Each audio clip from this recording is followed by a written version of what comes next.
Hey, good morning, good morning, good morning, good morning. Yeah, these warm days, it's kind of nice. We had you know, rain comes, rain goes, sun comes, sun goes. We just have cycle of life. It's just the beauty of it all. And so we're just glad to be with you today and enjoying the day. Jim Sunderwirth here from the swing here in my house. Don't have to go far to go to work. You're here, just of course this is not work. This is joy. This is be able to enjoy sharing the word. I get as much. I hope you get some things, but I get so much out of just getting ready for these each day. Anyway, we've been talking about Moses talking to the children of Israel, giving them the second law, not the second law, but for the second time to the new generation that is getting ready to go into the promised land. Now, God knows there's a lot of stuff in that promised land, a lot of Hittites and Amorites and the Mosquitoites and all the different ites that are there, termites, whatever. But there's a lot of ites in there, a lot of different people that have a lot of different views on God and how to worship God. And so he says, I want you to be established. I want you to be focused in my word, because there's benefits in knowing the word of God. Jesus himself didn't come back with anything but it is written, and usually he came back, and all that temptation, every one of those temptation responses came from Deuteronomy, where he knew the word of God. He'd hid it in his heart. Okay, so one of the benefits is in your own personal life. When you know the word of God, it gives you freedom and gives you the ability to respond to life instead of react. And number two, the benefits of knowing the word of God and living in God's instruction and him talking to you allows God to reveal himself through you to other people. And he knew that when they got over there that they were going to be a different people, and they were going to respond to life differently. And so because they had a God that was alive that spoke to them, they weren't just images, they just weren't statues, they were actual. He was an actual God that spoke to them, guided them. Now, there in this chapter, which we'll be leaving this chapter after this, but it says now number 3, it's personal response to the word of God is a benefit.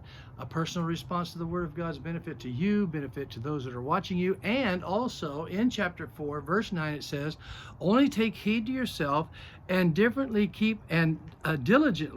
keep yourself, lest you forget the things your eyes have seen, and lest they depart from your heart in the days of your life.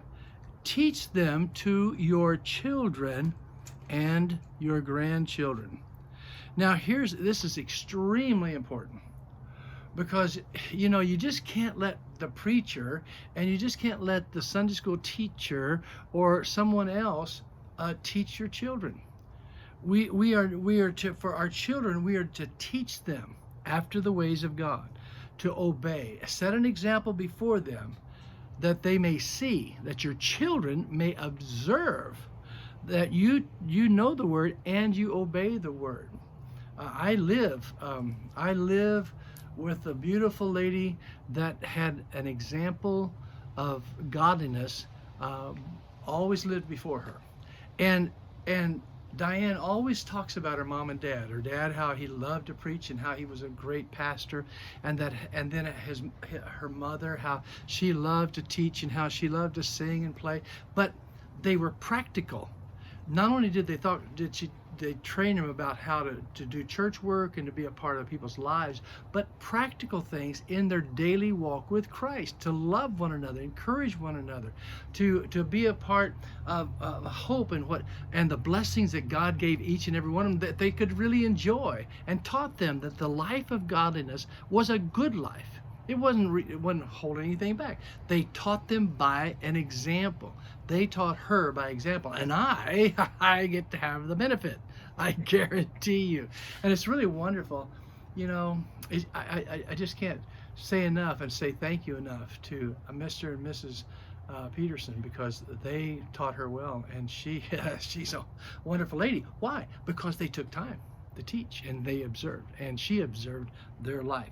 So it's so important to understand it. Train up a child, Proverbs it says, train up a child in the way he should go, and when he's old he will not depart from it. Now that takes a little time, it takes a little observation, and you have to, the word to train up means to touch the palate, In other words, when a little baby's having milk all the time, you take a little food, you chew it up, they would chew it up, put it on the end of their finger, and the baby opened their mouth to cry, and they would reach in and touch their palate with that little chewed up food, and the baby would swallow, and it created hunger. That's what it means. So it's saying right here, keep yourself, teach their children, create a hunger in their lives for a relationship with God, because it worked for you, it will work for them. Okay, I'll talk to you tomorrow. Here we go. I'll see you.